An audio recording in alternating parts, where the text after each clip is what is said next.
And so, on that frosty, snowy, and windy day in November, Kolya Krasotkin was sitting at home. It was Sunday, and there was no school. It had just struck 11, and he particularly wanted to go out on very urgent business, but he was left alone in charge of the house, for it so happened that all its elder inmates were absent owing to a sudden and singular event. Madame Krasotkin had let 2 little rooms, separated from the rest of the house by a passage, to a doctor's wife with her 2 small children. This lady was the same age as Anna Fyodorovna, and a great friend of hers. Her husband, the doctor, had taken his departure 12 months before, going first to Orenburg and then to Tashkent, and for the last 6 months she had not heard a word from him.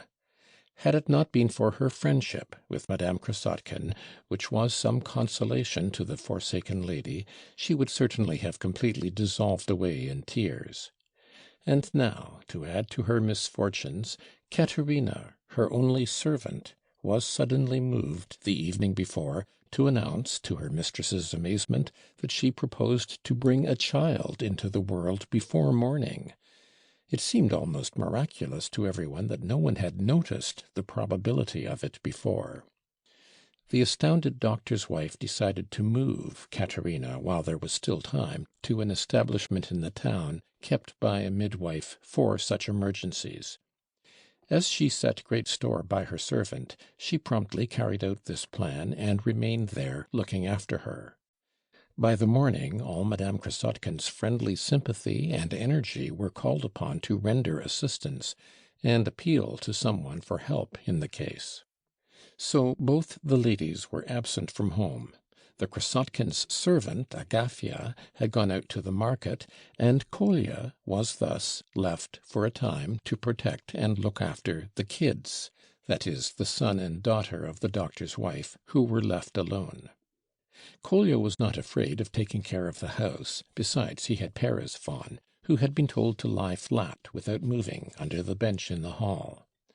Every time Kolya, walking to and fro through the rooms, came into the hall, the dog shook his head and gave 2 loud and insinuating taps on the floor with his tail, but alas, the whistle did not sound to release him. Kolya looked sternly at the luckless dog, who relapsed again into obedient rigidity. The one thing that troubled Kolya was the kids. He looked, of course, with the utmost scorn on Katerina's unexpected adventure, but he was very fond of the bereaved kiddies, and had already taken them a picture book. Nastya, the elder, a girl of 8, could read, and Kostya, the boy aged 7, was very fond of being read to by her. Krasotkin could, of course, have provided more diverting entertainment for them. He could have made them stand side by side and played soldiers with them, or sent them hiding all over the house. He had done so more than once before, and was not above doing it. So much so, that a report once spread at school that Krasotkin played horses with the little lodgers at home, prancing with his head on one side like a trace horse. But Krasotkin haughtily parried this thrust, pointing out that to play horses with boys of one's own age, boys of 13, would certainly be disgraceful at this date, but that he did it for the sake of the kids, because he liked them, and no one had a right to call him to account for his feelings. The 2 kids adored him.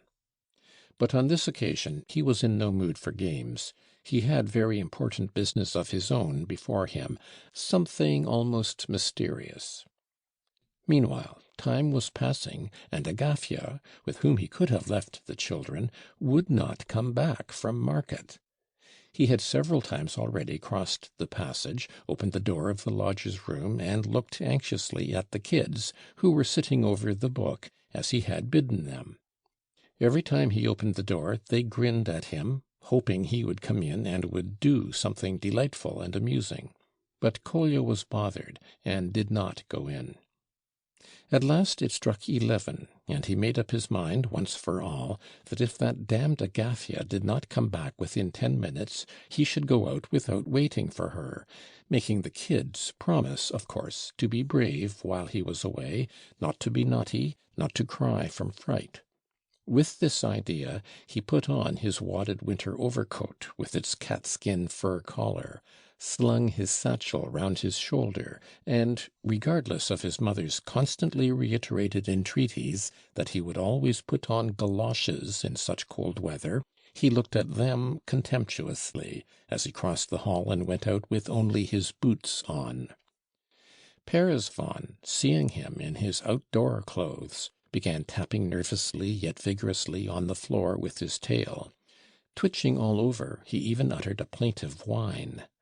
But Kolya, seeing his dog's passionate excitement, decided that it was a breach of discipline, kept him for another minute under the bench, and only when he had opened the door into the passage whistled for him.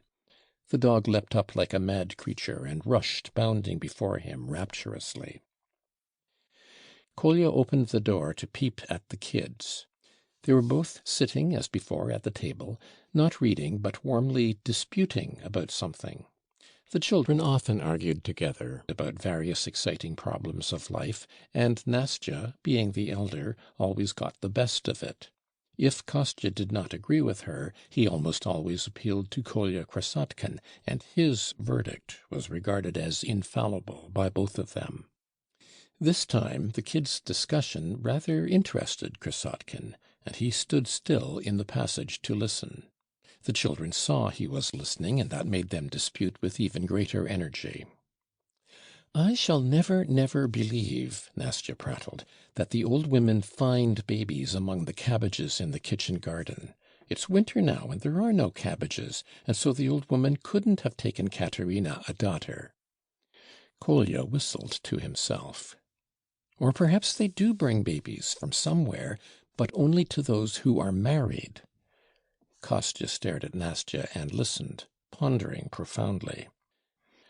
"Nastya, how silly you are!" he said at last, firmly and calmly. "How can Katerina have a baby when she isn't married?" Nastya was exasperated. "You know nothing about it," she snapped irritably. "Perhaps she has a husband, only he is in prison, so now she's got a baby." "But is her husband in prison?" the matter-of-fact Kostya inquired gravely. "Or I tell you what," Nastya interrupted impulsively, completely rejecting and forgetting her first hypothesis. "She hasn't a husband, you are right there, but she wants to be married, and so she's been thinking of getting married, and thinking of it, till now she's got it. That is, not a husband, but a baby."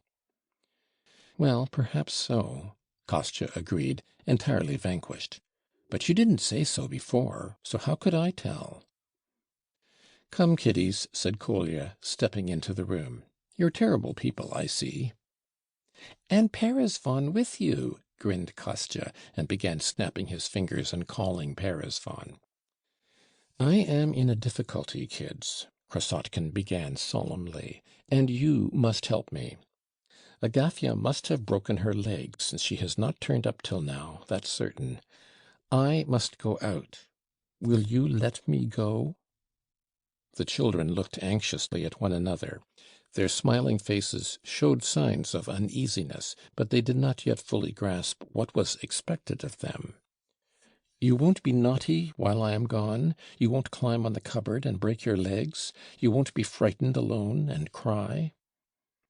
A look of profound despondency came into the children's faces. "And I could show you something as a reward, a little copper cannon which can be fired with real gunpowder." The children's faces instantly brightened. "Show us the cannon," said Kostya, beaming all over. Krasotkin put his hand in his satchel, and pulling out a little bronze cannon, stood it on the table. "Ah, you are bound to ask that. Look, it's on wheels." He rolled the toy on along the table. "And it can be fired off, too. It can be loaded with shot and fired off." "And it could kill anyone?" "It can kill anyone. You've only got to aim at anybody." And Krasotkin explained where the powder had to be put, where the shot could be rolled in, showing a tiny hole like a touch hole, and told them that it kicked when it was fired. The children listened with intense interest. What particularly struck their imagination was that the cannon kicked. And have you got any powder? Nastya inquired. Yes. Show us the powder, too, she drawled, with a smile of entreaty. Krasotkin dived again into his satchel and pulled out a small flask containing a little real gunpowder. He had some shot, too, in a screw of paper. He even uncorked the flask and shook a little powder into the palm of his hand. One has to be careful there's no fire about, or it would blow up and kill us all, Krasotkin warned them sensationally. The children gazed at the powder with an awe-stricken alarm that only intensified their enjoyment. But Kostya liked the shot better. "And does the shot burn?" he inquired. "No, it doesn't." "Give me a little shot?" he asked in an imploring voice. "I'll give you a little shot. Here, take it, but don't show it to your mother till I come back, or she'll be sure to think it's gunpowder, and will die of fright and give you a thrashing." "Mother never does whip us," Nastya observed at once. "I know, I only said it to finish the sentence. And don't you ever deceive your mother except just this once, until I come back. And so, kiddies, can I go out? You won't be frightened and cry when I'm gone?" "We shall cry," drawled Kostya, on the verge of tears already. "We shall cry, we shall be sure to cry," Nastya chimed in with timid haste. "Oh, children, children, how fraught with peril are your years! There's no help for it, chickens. I shall have to stay with you I don't know how long. And time is passing, time is passing. Oh!" "Tell Peresvan to pretend to be dead," Kostya begged. "There's no help for it. We must have recourse to Peresvan. Ici, Peresvan." And Kolya began giving orders to the dog, who performed all his tricks. He was a rough-haired dog, of medium size, with a coat of a sort of lilac-grey color. He was blind in his right eye, and his left ear was torn. He whined and jumped, stood and walked on his hind legs, lay on his back with his paws in the air, rigid as though he were dead. While this last performance was going on, the door opened, and Agafya, Madame Krasotkin's servant, a stout woman of 40, marked with smallpox, appeared in the doorway. She had come back from market, and had a bag full of provisions in her hand. Holding up the bag of provisions in her left hand, she stood still to watch the dog. Though Kolya had been so anxious for her return, he did not cut short the performance, and after keeping Peresvan dead for the usual time, at last he whistled to him.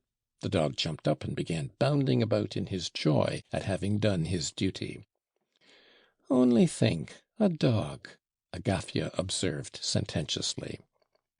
"Why are you late, female?" asked Krasotkin sternly. "Female, indeed! Go on with you, you brat." "Brat?"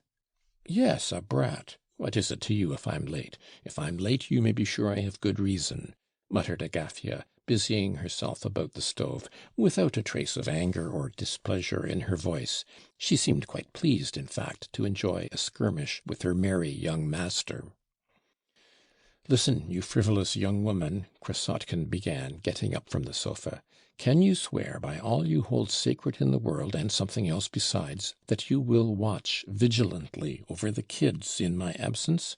I am going out." "And what am I going to swear for?" laughed Agafya. "I shall look after them without that."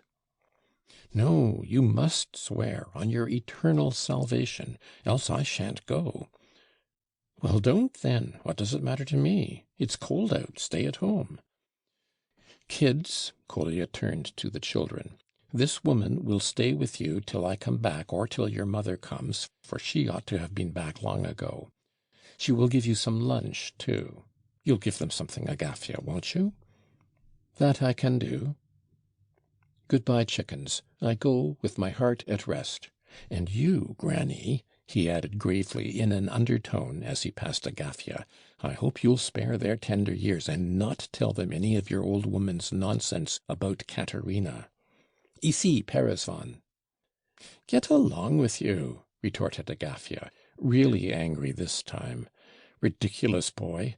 You want a whipping for saying such things, that's what you want.